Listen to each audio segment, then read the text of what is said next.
महाराज खूप त्रास देतात. गरुडाने सांगितलं हे पापेसाठी, पण पुण्यात्मा जे आहेत जे चांगलं काम करतात त्यांचं बी आम्हाला काहीतरी सांगा ना, त्यांनाही जरा सुखद आनंदाचा धक्का मिळू द्या. आणि मग भगवंत सांगतायत की बाबा पुण्यवंताला त्या ठिकाणी महाराज परलोकामध्ये सन्मानाची वागणूक मिळते, त्याला स्वर्गलोकामध्ये खूप. पण त्यावेळेस गरुडाने एक छोटासा प्रश्न विचारला. तो प्रश्न आपल्यासाठी फार महत्त्वाचा आहे. गरुड म्हणतो महाराज धार्मिक पुरुषाला सद्गती मिळावी याकरता जे केले पाहिजे ते सर्व तुम्ही मला सांगा. मग भगवंत सांगतात. मग गरुड म्हणतो देवा मरणाची चाहूल, मरण जवळ आलं कसं ओळखायचं. आता मी तुम्हाला मरण जवळ कसं आलं सांगतो, म्हणजे तुम्ही लगेच लक्षात घ्या. आता तुम्हाला मरण कसं ओळखायचं सांगतो. लय काही खोलवर सांगणार नाही, नाही तर माणसं मरण कळालं की जगायचेच नाही. आपलं मरण जवळ आलं कसं आलं हे सांगू का तुम्हाला. कसं ओळखायचं, काहीच करायचं नाही. आपले दोन हात असे घ्यायचे, आता नका घेऊ, नंतर का आपली कथा संपली ना, मग कथा संपली की टी व्ही बंद करायची, टी व्हीच्या समोर असं मांडी घालून बसायचं. सुनाला म्हणायचं जरा आता बोलू नको, थांब, मला माझं मरण किती वर्षावर राहिलं बघायचं आहे. आपली अशी हातासमोर घ्यायची, कानाला लावायची आणि पूर्ण कान पॅक दाबून घ्यायचे, गच्च दाबायचे. तुमच्या शरीरातला जे रक्तभिसरणाचा जर आवाज आहे तो जर तुम्हाला येत नसेल तर असं समजावं आता हळूहळू हळूहळू हळूहळू हळूहळू आपल्याला 25-30 वर्षाच्या नंतर आपल्याला मरण येणार आहे. किती 25-30 वर्षाच्या नंतर तो आवाज बंद झाला की 25 वर्षे माणूस जगत असतो. आपल्या नाकाचा शेंडा डावीकडे झुकला की असं समजायचं हां आता नका बघू, आता तुम्ही लगेच तपासायला सुरू करायला. असं काही नाही. त्यामुळं असे महाराज ऐका, विनोदाचा भाग सोडून द्या. मरण हे कोणालाच कळत नाही. संत जर सोडले तर कोणालाच कळालं नाही. कारण मरण जर कळालं असतं कधी येणार आहे तर लोकांना भलती सावकाराचे पैसे काढले असते, म्हणलं असतं ये रिऊ द्या मरायचे, जाऊ द्या ना कोणी बघू दे. हे कळत नाही आपल्याला. मग ते तरी बरं आहे. जगणं आणि मरणं आपल्या हातात नाही. हे जगणं आणि मरणं जर माणसाच्या हातात असतं ना तर पैशावाले लोक मेलेत नसते. लक्षात ठेवा, गरिबावरची बारी आली असती. अजून निसर्ग आपल्या हातात नाही, पाऊस पाडणं अजून आपल्या हातात नाही.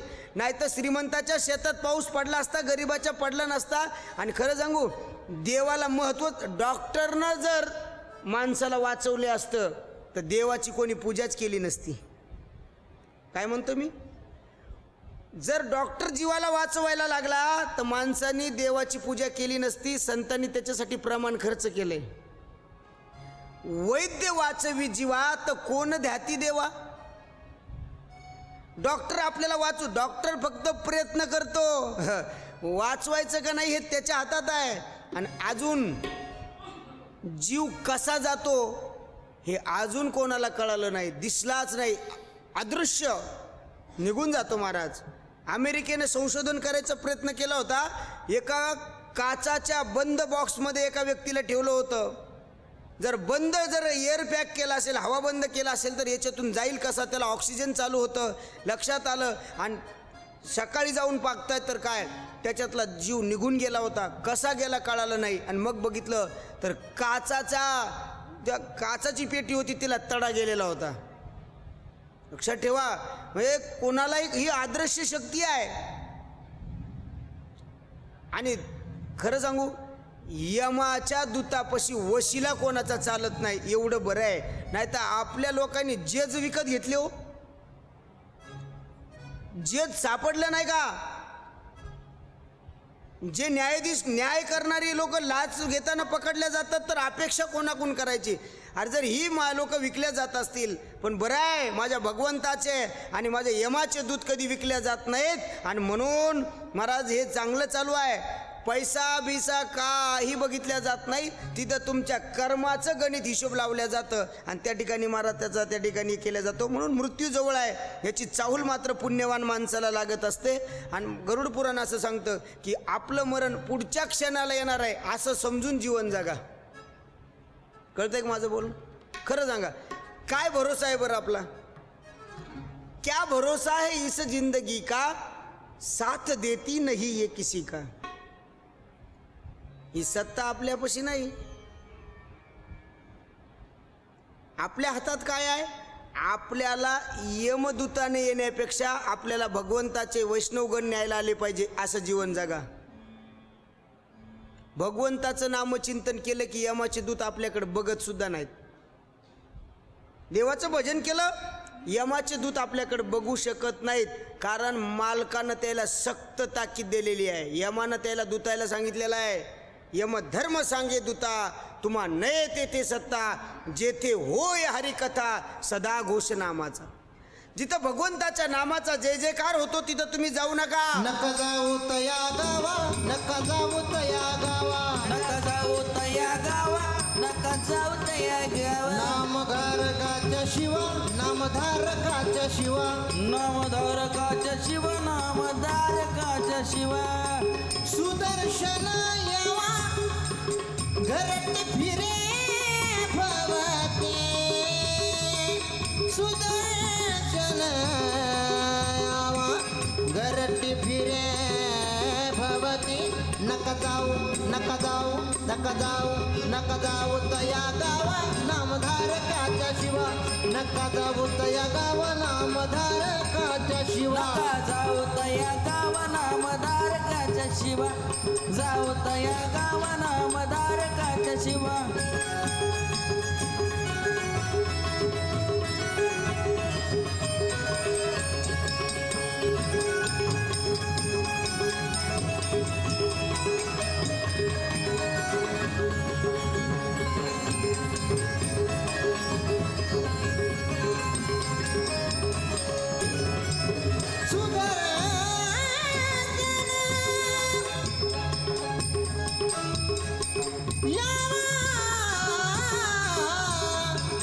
घरटी फिरे भोवती,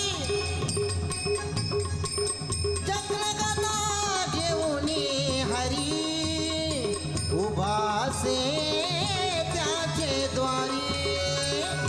नका जाऊ तया गावा, नामधारकाच्या शिवा, नका जाऊ तया गावा, नामधारकाच्या शिवा.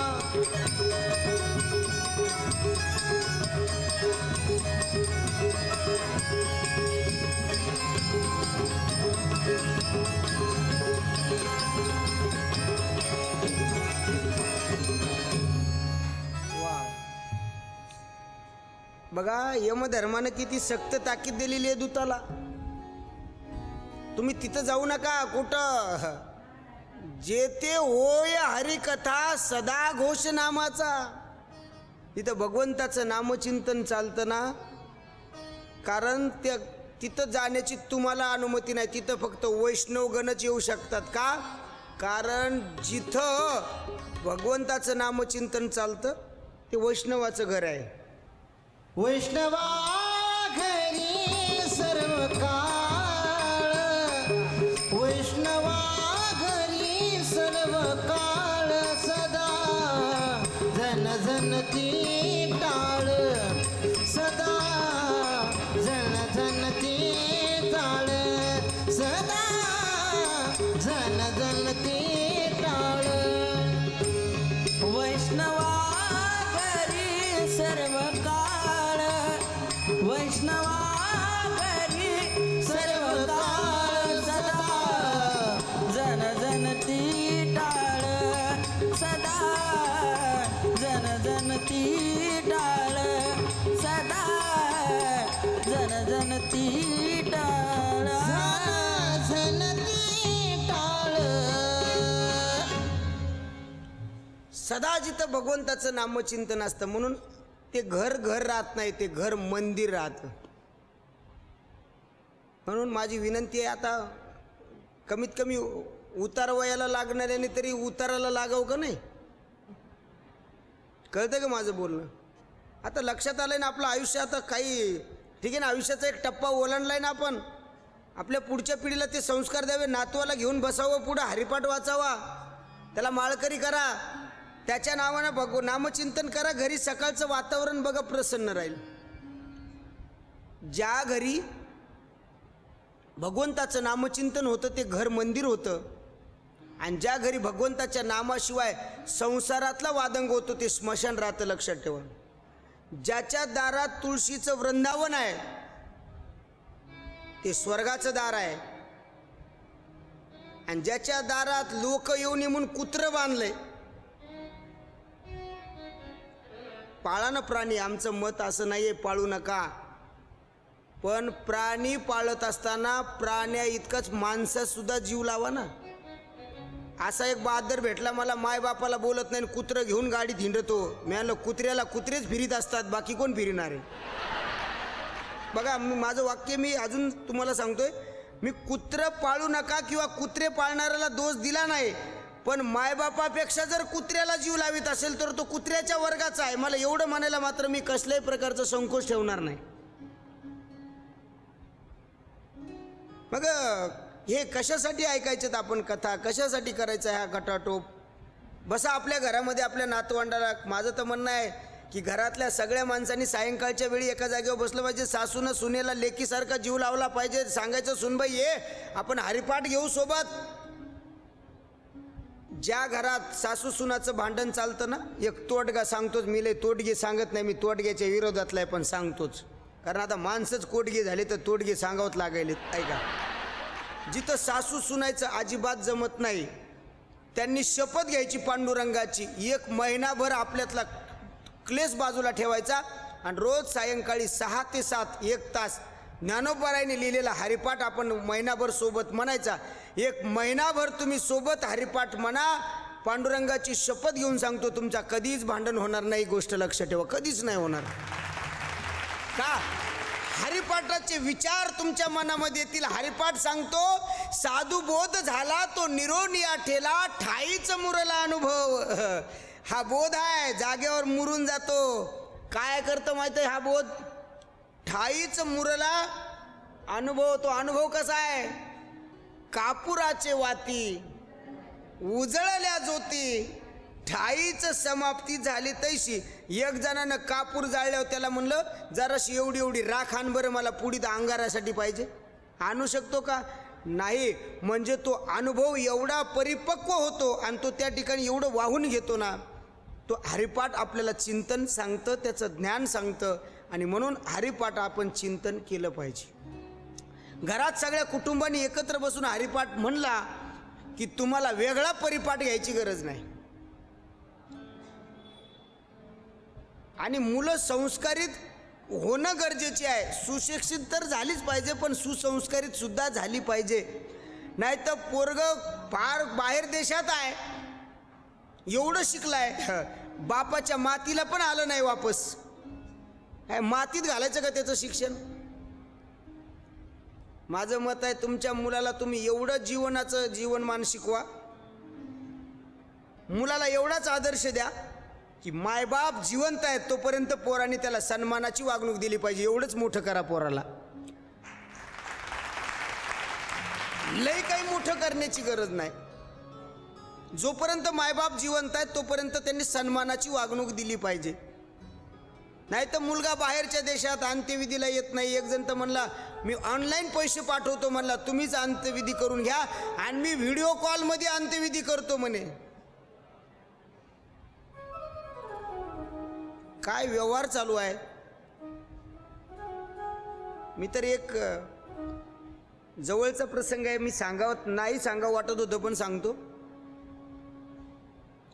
एका घरात मला वाटणी करण्यासाठी जावं लागलं. वाटणी कळते ना?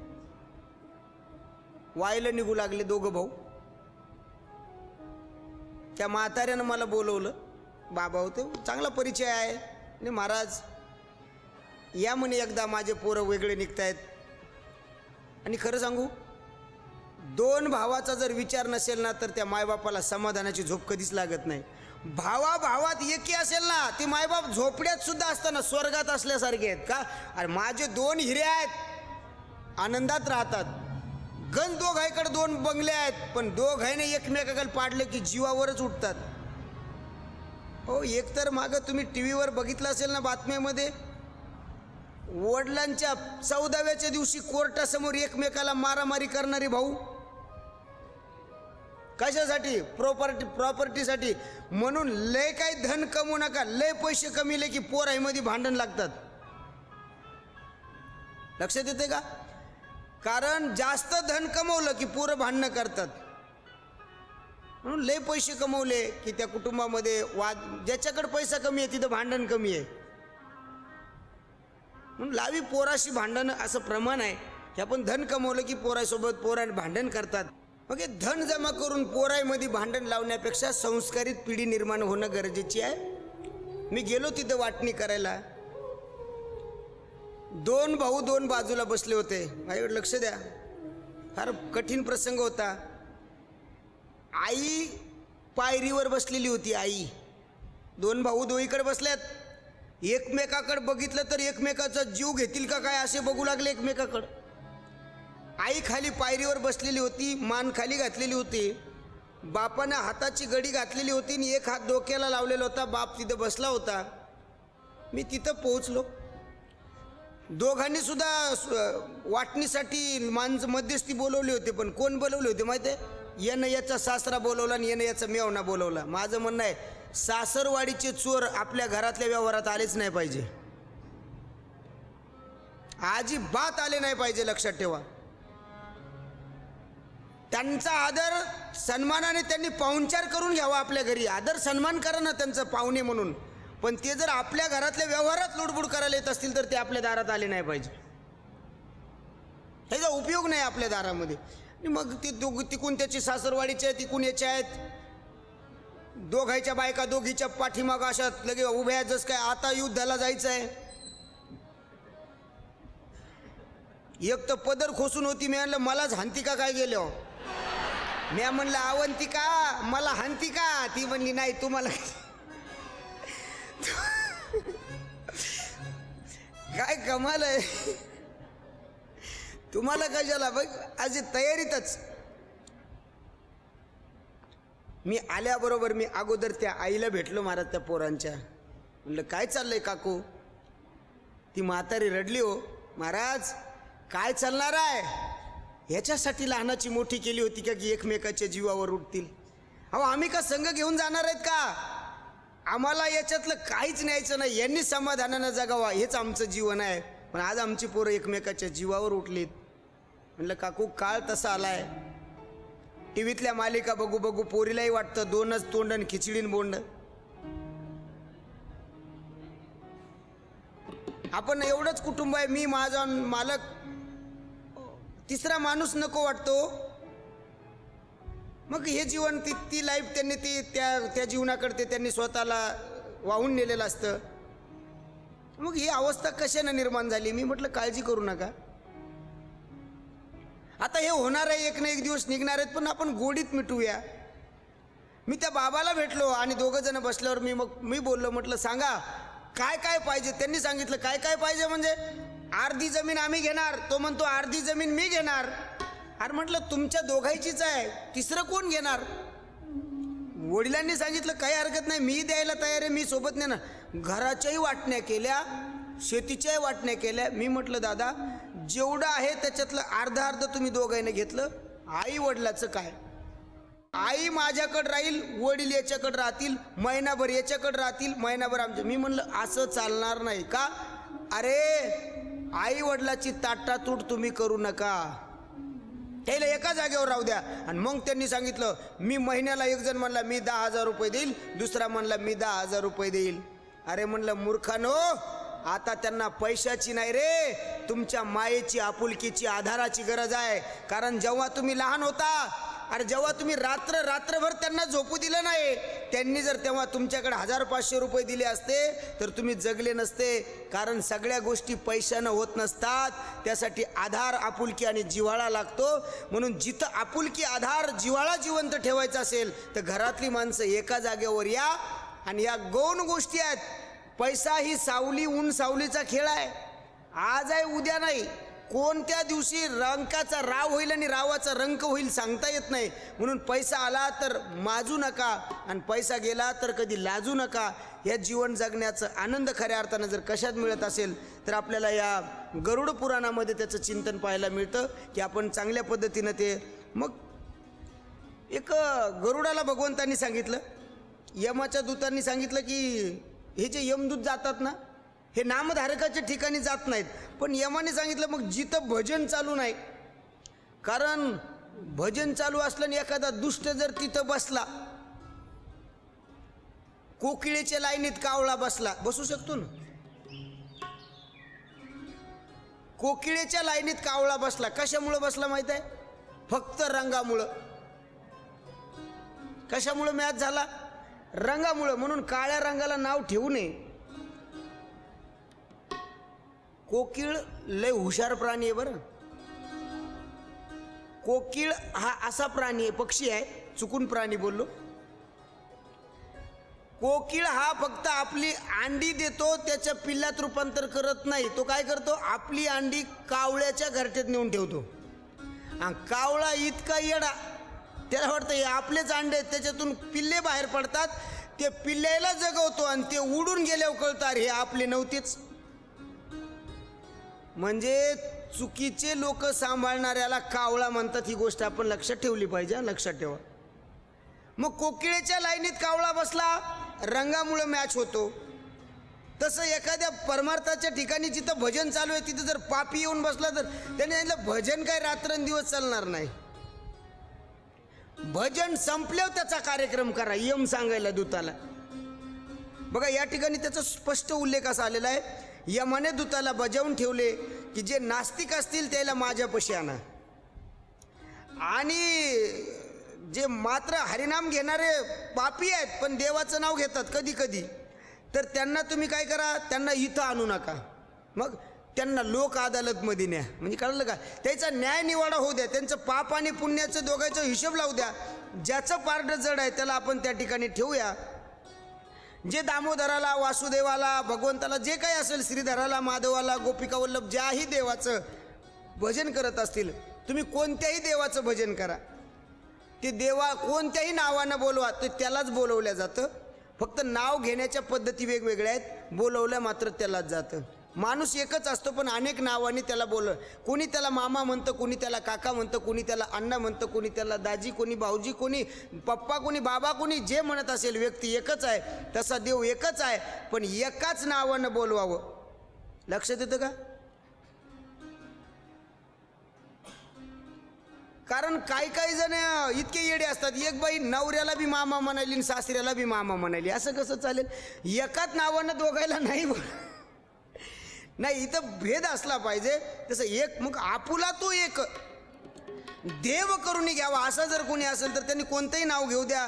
तसेच ज्यांनी भगवंताची त्या ठिकाणी नामचिंतन केलं आहे त्यांना माझ्याकडे आणू नका, पण जे कधी भगवंताचं नाव घेत नाहीत त्यांना तुम्ही आणा. जे भगवंताचं नामचिंतन करतात त्यांना विष्णूच्या चरणकमलापाशी त्या ठिकाणी त्यांना तुम्ही घेऊन गेलं पाहिजे. त्यांचा न्याय निवाडा करा, त्यांना त्या ठिकाणी त्यांची कर्मगती बघा. अशी कथाभाग त्या ठिकाणी गरुडाला भगवंत सांगतायत. गरुडाने प्रश्न विचारला, महाराज जे कधीच चिंतन करत नाहीत,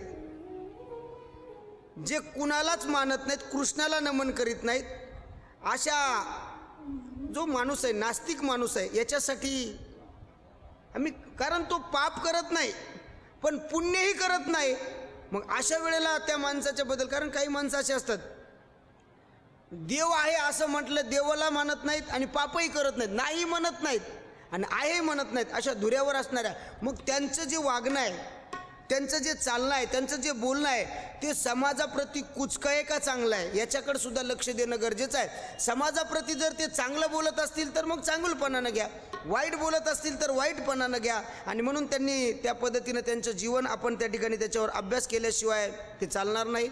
आणि मग पक्षीराज गरुडाला भगवंत सांगतात, जेव्हा व्यक्ती मृत्यू पावतो तेव्हा त्याला मृत्यूच्या वेळी स्नान घालायचं. स्नानादी कर्म करतो ना आपण, आता हे आंघोळ घालणं सुद्धा दुर्मिळ झालंय. आता आंघोळ का घातल्या जात नाही? कारण पूर्वी माणसं जास्तीत जास्त घरीच मरण पावायची किंवा मृत्यू पावायची. आता तिकूनच बांधून आणतात, आंघोळ सुद्धा घालता येत नाही. पण मग त्याच्या पायावर उगं पाणी टाकतात, पाणी घालावी, तुपासहित दक्षिणेसहित अन्नदानाचा आणि सर्व त्या ठिकाणी महाराज त्यांना त्या ठिकाणी स्नान घालावं. अरे गरुडा, जे काही थोडेफार पुष्कळ दान देतो ना त्यांच्या प्रित्यर्थ दानधर्म केलं ना, चांगल्या लोकांना दिलं ना, तर हे त्यांच्यासाठी ते त्यांच्या पुढच्या जीवनामध्ये त्यांना ते यशस्वीरिती करत असतं.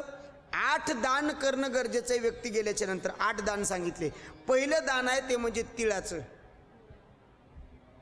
दुसरं दान आहे लोखंड आहे. तिसरं दान सोनं आहे. चौथं दान कापूस आहे. 5वं दान मीठ आहे. 6वं दान 7 प्रकारची धान्य आहेत. 7वं दान जमीन आहे. आणि 8वं म्हणजे गाय आहे. ही दाने त्या व्यक्तीला पवित्र करतात.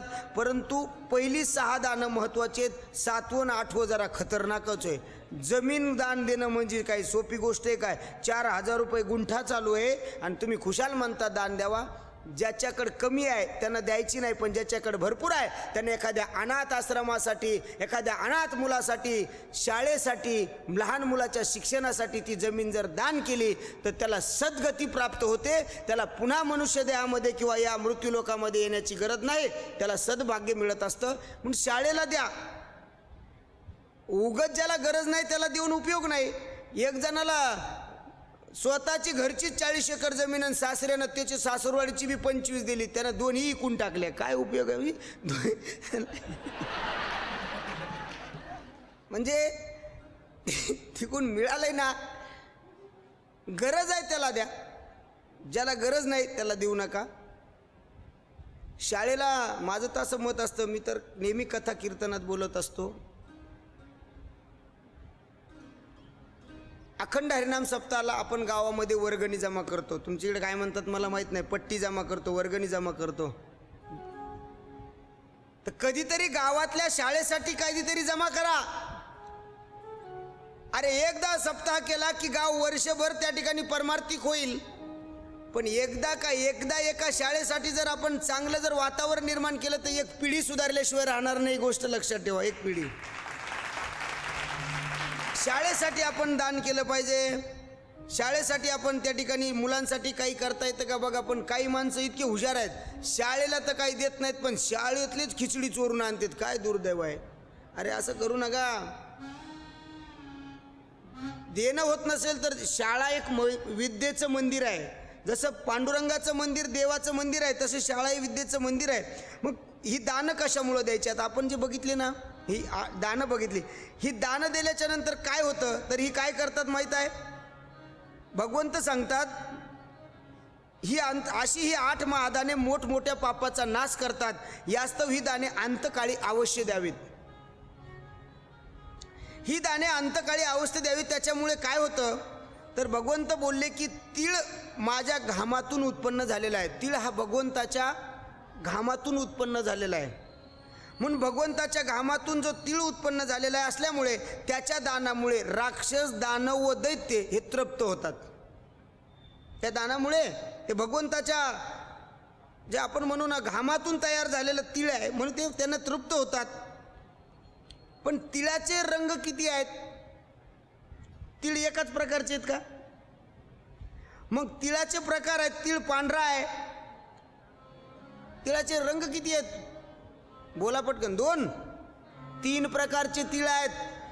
हे मी नाही सांगायलो, हे गरुड पुराण सांगतंय. मला बी माहीत नव्हतं, हे आज माहीत झालंय. एक काळा तीळ आहे, दुसरा पांढरा तीळ आहे आणि तिसरा तांबूस कलर रंगाचा तीळ आहे. मग हे 3 आहेत. तर हे 3 तीळ काय करतात? मग हे 3ही तिळाचं काय वैशिष्ट्य आहे तर म्हणतात हे शारीरिक, मानसिक व वाचिक हे 3ही पापे नष्ट करतात. म्हणून 3ही प्रकारचे तीळ दान केले पाहिजे. बघा, शारीरिक, मानसिक व वाचिक हे पाप नष्ट करतात म्हणून ते दिले पाहिजे. दुसरं लोखंडाचं दान करावं. लोक म्हणतात लोखंडाचं दान करून काय उपयोग आहे? ते मातीसह करावे. त्यामुळे यमराज्यात जावे लागत नाही, तसेच त्या वाटेवरून चालावं लागत नाही. लोखंडाचं एक महत्त्व आहे. जुनी माणसं नट छोटा का होईना आपल्या सोबत ठेवायचे. लोखंड जवळ असलं की आपल्याला कानाची बाधा होत नाही, म्हणजे पिशाची येवणीची बाधा आपल्याला त्या ठिकाणी होत नाही. म्हणून लोखंडाचं दान आपण त्या ठिकाणी केलं पाहिजे. कारण पापी माणसाला शिक्षा करण्यासाठी यमाच्या हातात कुऱ्हाड असते, मुसळ असते, दंडुका असते, तलवार आणि सुरी असते. ही शस्त्र तयार करण्यासाठी त्या लोखंडाचा उपयोग होत असल्यामुळं त्याला वाटतं आपल्याला शस्त्र करण्यासाठी मिळाले, ते तृप्त होतात आणि आपल्याला त्याच्यातून सुटका मिळत असते. म्हणून हे दान केलं पाहिजे. त्यामुळे यमलोकाचा प्रवास सुखावा होतो. लोखंडाच्या दानामुळे यमधर्माचे 6 सेवक आपल्यावर प्रसन्न होतात. कोण कोण? त्याच्यातला पहिला आहे उरण, दुसरा आहे श्यामसूत्र, तिसरा आहे षंड, चौथा आहे अर्क, 5वा औदुंबर आणि 6वा शेषंबल. हे प्रसन्न होतात व आपल्याला पीडा देत नाहीत, आपल्याला कष्ट करत नाही, कष्टवीत नाहीत. म्हणून त्या ठिकाणी आपण लोहदान केलं पाहिजे.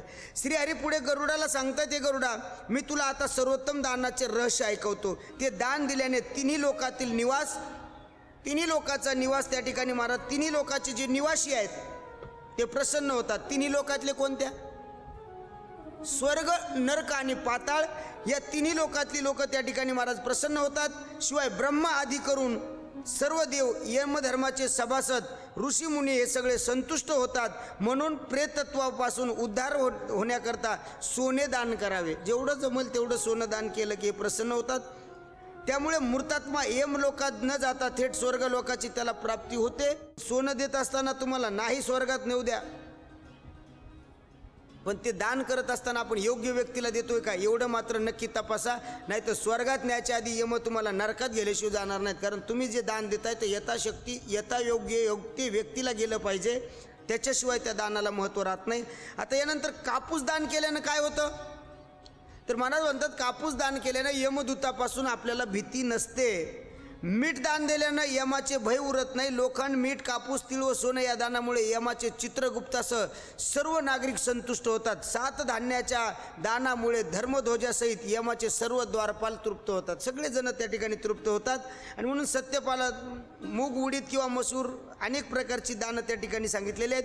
ते आपल्याला त्या ठिकाणी महाराज प्रसन्न करतात. जो राज्यकारभार हाकालताना त्या राजाकडून मुद्दाम अगर नाईलाजाने जर एखादं पाप घडतात, ती व्रतांनी, तीर्थयात्रांनी, अगर कोणत्याही इतर दानाने दूर होत असतात. म्हणून चुकून झालेली पापसुद्धा त्या ठिकाणी दूर होतात. म्हणून दानाचं महत्त्व आहे. जो उत्तम प्रकारची सकस व उपजावी अशी भूमी दान देतो किंवा इंद्रलोकात जातो व तो दानावरही त्याची पूजा करतात. म्हणजे भूमिदान केल्याच्या नंतर काश्यप दान आहे. अनेक दानाचे फळ मोजकेच आहेत, पण पृथ्वीदानाचं फळ हे सगळ्यात महत्त्वाचं आहे. पण पृथ्वीदान करत असताना ही योग्य व्यक्तीला किंवा योग्य ठिकाणी शाळेला याच्यासाठी गेली पाहिजे. तेव्हा अंतसमयी रुद्रधेनूचे दान केले असता, म्हणजे गाईचं जर दान केलं, ते माणसं काय करतात बघा तुम्ही, मग मरायला लागलं की त्या गाईच्या शेपटाला हात लावायला लावतात. म्हणतात शेवटचा हात लावा आणि ही गाय दान. तर महाराज ती गाय दान केल्याच्या नंतर ऋणधेनू व नंतर मोक्षधेनू या 2 जर गाय आपण दान केल्या तर मला विशेष त्या ठिकाणी त्याला सद्गती प्राप्त होते. पण गाय दान कोणती करावी? जर तुम्ही सांभाळलेली गाय असेल, तिच्यापासून होणारं जे वासरू असेल ते दान करावं. विकत घेऊन पैशाच्या जीवावर मोक्ष प्राप्त करायच्या भानगडीत पडू नका. कारण यमदूत किंवा यमधर्म, यमदंड हे कसल्याही प्रकारचं लालचा घेत नाहीत. फुकटमध्ये त्यांचा कार्यक्रम असतो. त्यांचा जे शासन आहे ते सगळं फुकट करतात. हे कथा कीर्तन फुकट करत नाहीत, कारण आम्ही यमदूत नाहीत. ह्या गोष्टी आपण लक्षात ठेवल्या पाहिजे. आणि म्हणून त्या ठिकाणी महाराज ते दान त्या जीवाच्या अंत्यसमय असे पापमुक्त करून उद्धार करते. शरीर व मन हे सुस्थितीत असताना केव्हाही केलेले दान हे सगळ्यात महत्त्वाचे असते. म्हणजे मरायला लागलं म्हणून दान करण्यापेक्षा गरज आहे म्हणून दान करा, सत्कर्म करा, चांगलं कर्म करा. हे आपल्याला जीवनामध्ये पुढे नेल्याशिवाय राहत नाही. बघा तुम्ही आज ज्यांच्या अमृत महोत्सवानिमित्त आपण हा कार्यक्रम आयोजित केला आहे, बघा फार सोपं आहे. त्या अमृत महोत्सवामध्ये भाईश्री राधेश्यामजी चांडकजी, काय कमी आहे? आज कशाचीच कमी नाही. आज त्यांनी ठरवलं की एका जागेवर बसून पूर्ण महाराष्ट्रामध्ये, देशामध्ये ते वास्तव्य करू शकतात, कुठेही जाऊ शकतात. परंतु मला जे मिळालं आहे ते सद्दान झालं पाहिजे, याच्यासाठी लोकांसाठी काम करणं, खरं तर यालाच खरं दान म्हणतात. हे दान आपण केलं की आपल्याला जीवनामध्ये सद्गती प्राप्त होते. गरुड आणि भगवंताचा संवाद बघत बघत आपण या ठिकाणी 7व्या दिवसाच्या कथेपर्यंत येऊन पोहोचलो. आज 7व्या दिवसाची कथा या ठिकाणी आपली संपन्नतेकडे चाललेली आहे. अगदी 2 मिनिटामध्ये आपल्याला थांबायचं आहे. पण या 7 दिवसाच्या कथेचा सारांश मला तुमच्यासमोर ठेवायचा आहे. अजून आपल्याला 3 भाग बघायचे आहेत. आणि खऱ्या अर्थानं या बाकीच्या गरुडाने आणि मानवाच्या जीवनासाठीच्या काही महत्त्वाचे मुद्दे पुढच्या आपल्याला 3 भागामध्ये बघायचे आहेत. आणि गरुड पुराण, गरुडाचे उपकार काय आहेत, गरुडाच्या बद्दल कर्मगती कशी आहे, गरुडाने कर्मगतीच्या बद्दल भगवंतासोबत वाद घातलेला आहे. तो वाद आपल्याला बघायचं की कशासाठी घातला होता आणि जीवासाठी त्याचा काय परम कल्याणाचा त्याचा फायदा होणार आहे, अशी कथा आपल्याला पुढच्या भागामध्ये बघायच्यात. हा गरुड पक्षीराज आहे, परंतु मानव कल्याणाचा विचार करतो आहे. माझी विनंती आहे, गरुड पक्षी आणि जे उंच भरारी घेण्याची ताकद कोणाची आहे? ऐका, गरुड पक्षी तरी आपल्या पंखाने उंच भरारी घेतोय, आपल्याला पंख नाहीत, पण गरुड पुराण ऐकून आपण आपल्या विचाराची उंच भरारी घ्या आणि जीवन आनंदाने जगायला शिका. कारण आपल्याकडे पंख नाहीत, आपण उडलो असतो पण आपल्याकडे पंख नाहीत, पण विचाराची उंची एवढी वाढवा की त्या विचाराच्या उंचीनं आपण खूप मोठे त्या गरुडासारखी झेप घेऊ. त्याला आपण गरुड झेप म्हणू. ती गरुड झेप ही सगळ्यांच्या जीवनामध्ये यावं. अनैतिक आपल्याकडून जर काही अनावधानाने जर काही श्राद्ध कर्म राहिले असतील तर ते आपण करा. वाडवडिलांच्या जीवनातून त्यांच्या आपण उतरही व्हा. पक्ष पंधरवाडा चालू आहे, यामध्ये पितराचा कार्यक्रम आहे. या पितराच्या कार्यक्रमामध्ये आपण ज्या तिथीवर आपली पितर गेले त्या ठिकाणी आपण ते करावं, एवढं बोलूया आणि आजच्या कथेला आपल्या याच ठिकाणी पूर्णविराम. पुंडलिका वरदे हरी विठ्ठल श्री ज्ञानदेव तुकाराम पंढरीनाथ भगवान की जय. पुण्यप्राप्तीची विशेषता या कथाभागामधून आपण समजून घेतली. आजची कथा खरंच खूप छान झाली. आता पुढे जाऊया आणि भावार्थ ज्ञानेश्वरीचा आनंद घेऊया. ध्वजस्तंभावरी वानरू तो मूर्तिमंत शंकरू सारथी शारंग धरू अर्जुनेसी. रामकृष्ण हरी.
उत्पन्न व्हावा म्हणून पहिला शंख भीष्माचार्य वाजवतात.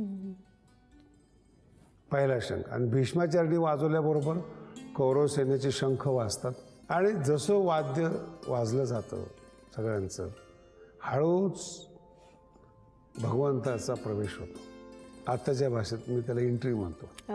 वा. ती ही ओवी जी आपण गायलेली. पहिल्यांदा भगवान कृष्णाचा झेंडा दिसतो, ती ओवी. ध्वजस्तंभावरही वानर एकदम दिसत नाहीत ते परमात्मा.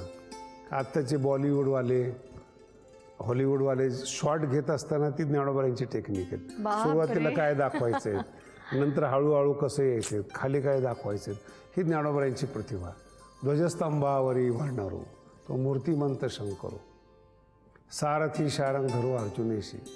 तो माऊलींच्या डोळ्याच्या कॅमेऱ्याने घेतलेला तो शॉर्ट आहे. हां, आणि तो घेताना कसा घेतात, अगोदर घोडे दाखवतात बरं. अगोदर घोडे दाखवतात, नंतर ध्वज दाखवतात आणि हे दाखवलेलं आहे वर भगवान शंकर आहेत आणि रथ चालवणारे विष्णू आहेत. संहार करणारी देवता वर आहेत आणि पालन करणारी देवता, रक्षण करणारी देवता भगवान विष्णू अर्जुनाजवळ आहेत. आणि इतकी सुंदर ओवी आहेत ज्ञानोबरांची. ध्वजस्तंभावरी वानरो मूर्तिमंत शंको सारथी शारंग धरू अर्जुनेसी. आणि पुढची ओवी न सांगता सुद्धा आपल्याला अर्थ कळेल. पायिक पाठीशी घाताला. पायिक शब्दाचा अर्थ आहे दास, नौकर, भक्त. खऱ्या अर्थाने पायिक शब्दाचा अर्थ नौकर होतो, पण भक्ताला देखील ती उपमा दिली जाते की भक्त स्वतः आनंदाने म्हणतात मी देवाचा पायिक आहे. पायिक आहे. पायिकचे अभंग सुद्धा आहेत. हो. पण इथं विचित्र आहेत. पायिक पाठीशी घाताला. अर्जुन मागेच होता ना. ज्ञानोबाईची कवी कल्पना आहे ती. अर्जुन मागे काय, पायिक आहे, पाठीशी घातला. आपण पुढा राहिला. पुढून येणारं वादळ स्वतःच्या छातीवर सहन करणारे भगवान कृष्ण आहेत. देवाला युद्धाची गरज नाही हे ज्ञानोबाई सुचवतात. कारण की कौरव आणि पांडवाचं युद्ध आहे, भगवंताचा काही संबंध नाही. हो. कारण हे द्वारकाधीश आहेत आणि हस्तिनापुराचं आणि इंद्रप्रस्थाचं युद्ध आहे. हो. काही संबंध नाही. पण अद्भुत प्रेम भक्ताचे, सारथ्यपण पार्थाचे करीत असे. एवढा मोठा देव आहेत, त्याने योद्धा व्हावं, युद्ध करावं नाही, भक्ताचं सारथ्यपण करतात. म्हणजे देव किती लहान होतो, लहान होऊन रक्षण करतो, ही श्रद्धा वाढावी. यात एक पॉईंट खूप सुंदर आहे. अर्जुनाला विचारलं तू देवाला सैन्य का मागितलं, देवाला काय मागितलं. अर्जुनाने फार सुंदर उत्तर दिलं. मी हारलो ना, माझी इज्जत जाणार नाही.